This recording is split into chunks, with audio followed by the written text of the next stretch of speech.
Ребят, всем привет!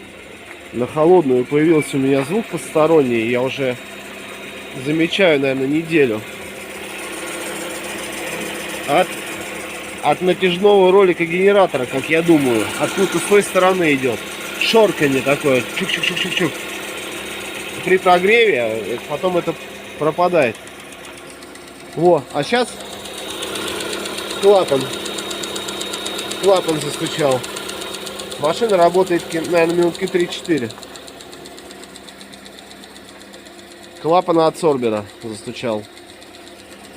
И шоркает ролик.